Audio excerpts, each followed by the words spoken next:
तो अभी जो 11th एडमिशन प्रोसेस है इसमें बोर्ड का जो फीस है वो फीस आपको पे करना पड़ता है। तो बोर्ड का फीस जो है वो 225 है। एक फीस पहले क्या होता था, पहले हम लोग को एक बुक खरीदना पड़ता था और उस स्कूल में पे करना पड़ता था जहां पर आपको लॉगिन आईडी और पासवर्ड मिलता था। बट अभी प्रोसेस क्या ऑनलाइन है, पिछले साल से ऐसा है। तो जहां पर आपको फीस क्या करना है, ऑनलाइन पेमेंट करना है, जहां पर आपको 225 रुपीज पे करने के बाद आपको क्या करना पड़ेगा, लॉगिन आईडी पासवर्ड के आगे के जो प्रोसेस रहेगा आप कंटिन्यू कर सकते हो। तो 225 रुपीज फीस कैसे पे करना है ऑनलाइन, मैं वो भी आपको पे करके दिखाता हूँ। तो आपको क्या करना है, यहाँ पर ऑनलाइन फीस पे क्लिक करना है। नीचे आपके पास ऑप्शन है प्रोसीड टू पे एडमिशन प्रोसेसिंग फीस, लेकिन उससे पहले नीचे कुछ यहाँ पर नोट्स दिए, वो नोट्स को पढ़ लेते हैं क्योंकि पैसे का मैटर है। यदि आपका पैसा फंस गया तो दिक्कत हो सकता है, तो पहले पढ़ लेते हैं यहाँ पर। During the payment if the amount has been deducted and the payment not confirm then please wait 30 minutes. आपको 30 मिनट्स वेट करना पड़ेगा एंड 30 मिनट्स तक आपको वेट करना है। उसके बाद ही नेक्स्ट टाइम के लिए आपको क्या करना है, ट्राई करना है। दूसरा यहाँ पे दिया है on the payment mode selection net banking, credit card, debit card और यूपीआई है। तो आजकल यूपीआई ऑलमोस्ट सबके पास है, तो यूपीआई के थ्रू हम लोग पेमेंट करेंगे। Interface if you pay the button not appearing then to the please scroll down to view it. तो चलो हम लोग पे करके देखते हैं कि कैसे है पेमेंट का प्रोसेस। तो मैं प्रोसीड टू पे एडमिशन प्रोसेसिंग फीस पे क्लिक करता हूँ।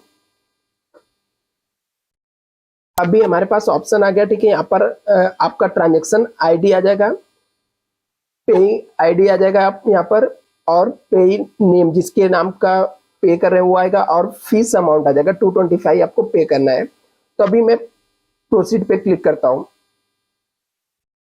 तभी यहाँ पर पोर्टल आ रहा है। यहाँ पर तो यहाँ पर पेमेंट के ऑप्शन क्या क्या, मैं आपको पूरे ऑप्शन यहाँ पर एक्सप्लेन कर देता हूँ, उसके बाद मैं पे कर देता हूँ फीस। तो आपके पास यदि नेट बैंकिंग है तो नेट बैंकिंग के थ्रू भी पे कर सकते हो, डेबिट कार्ड के थ्रू भी। तो डेबिट कार्ड के थ्रू यदि आपको पे करना है तो यहाँ पर आप क्लिक करोगे और आपका जो डेबिट कार्ड नंबर रहेगा ये सब डिटेल आपको यहाँ पर फिलअप कर देना है। यदि क्रेडिट कार्ड से पेमेंट करना चाहोगे तो क्रेडिट कार्ड से भी पे कर सकते हो, यूपीआई से भी पे कर सकते हो, वॉलेट से। जैसे मैंने डेबिट कार्ड पे सिलेक्ट किया तो यहाँ पर आपका आ गया, डेबिट कार्ड के मोड आ गए। यहाँ पर आपको डेबिट कार्ड के नंबर जो है, ठीक है, ये सब डालना है यहाँ पर।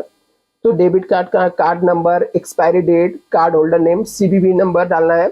आपके पास ओटीपी आएगा, वो ओटीपी डाल के आप डेबिट कार्ड से पेमेंट कर सकते हो। अभी मैं जो पेमेंट मोड से करने वाला हूँ वो है यूपीआई के थ्रू पेमेंट करना है। तो मैं यहाँ पर जाता हूँ, स्क्रॉल करके यूपीआई पे क्लिक करता हूँ। यहाँ पर आपको यूपीआई नंबर डालना पड़ेगा। तो मैं यहाँ पर यूपीआई नंबर डालने के बाद आपको वेरीफाई करना है। उसके बाद आपके मोबाइल फोन पर उस यूपीआई का डिटेल आएगा, ठीक है। आपके फोन पे, गूगल पे, जिससे भी आप पे करोगे। तो जैसे यूपीआई नंबर मैं यहाँ पर डालने वाला हूँ। तो यूपीआई नंबर डालने के बाद जैसे वेरीफाई होगा, फॉर एग्जांपल मैं यहाँ पर एक यूपीआई नंबर ऐसे डाल के बताता हूँ आपको, 87653298 ऐसे समथिंग डाल देने का, ठीक है। और आपका वहां पे यूपीआई नंबर का @ जो भी रहेगा, ठीक है, YBL या आईसीआईसीआई बैंक, ऐसे जो कुछ भी रहेंगे आप यूपीआई नंबर यहाँ पर डाल सकते हो। जैसे नीचे एग्जांपल के तौर पे दिया है कोटक का दिया, ठीक है, यहाँ पर कि ABC @ कोटक। तो इस तरीके से आपका यूपीआई नंबर रहता है।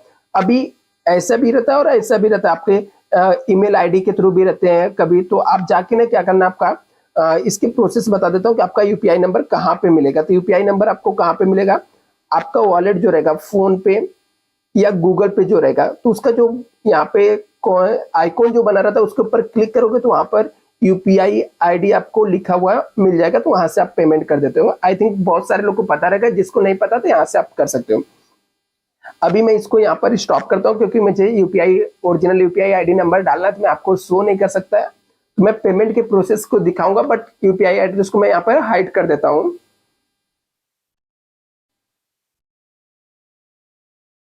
अभी यूपीआई एड्रेस मैंने ऊपर डाल दिया, ठीक है। तो यहाँ पर पे नाउ पे क्लिक करेंगे तो पेमेंट का यहाँ पर ऑप्शन आ जाएगा। पे नाउ पे क्लिक किया मैंने, तो यहाँ पर ब्रेकअप आ रहा है कि फीस का डिटेल पूरा आ गया कि क्या क्या फीस पे करना है। तो फीस की ब्रेकअप में अमाउंट 225 है, गेटवे फीस कुछ भी नहीं है, जीएसटी कुछ भी नहीं है। यदि आप दूसरे मेथड से पे करोगे तो हो सकता है आपको चार्जेस भी लगेगा यहाँ पर। तो यहाँ पर कंटिन्यू पे क्लिक कर देता हूँ। अभी यहाँ पर क्लिक कर क्या शो कर रहा है, please accept the collect request send to your UPI app. जिस भी आप यूपीआई का जिसका भी ऐप आप डालोगे उसके ऐप में आपको उसका नोटिफिकेशन आएगा और उस नोटिफिकेशन में जाके आपको पे करना है। जैसे मुझे पेमेंट का ऑप्शन मेरे नोटिफिकेशन पे आ गया है, मैं जाके यहाँ पर पे कर देता हूँ। आप अपने यूपीआई में जाके पासवर्ड डालोगे और वहां पर देख लेना आपको लिख कर आएगा डायरेक्टर ऑफ एजुकेशन लिख कर आएगा यहाँ पर। तो आप समझ जाना कि डायरेक्टर ऑफ एजुकेशन का पे करने के लिए है और वहां पे 225 रहेगा। तो अमाउंट को बहुत ही केयरफुली आपको क्या कर लेना, पे कर लेना। तो मैं यहाँ पर अपना पासवर्ड डाल के पे कर दिया। अभी पेमेंट कर दिया, यहाँ से मेरे हैंड से पेमेंट हो गया। तो अभी जब तक यहाँ पर शो नहीं करेगा तब तक वेट करने का। अभी यहाँ पर हो गया, यहाँ पर पेमेंट का हो गया पूरा कंप्लीट। तो यहाँ पर क्या लिख कर आ रहा है देख लेते हैं। तो लिख क्या रहा है, as you have not selected any reservation category and your SSC marks detail are already taken from your SSC board, hence your application will be auto verified and your application will not be sent to any guidance center।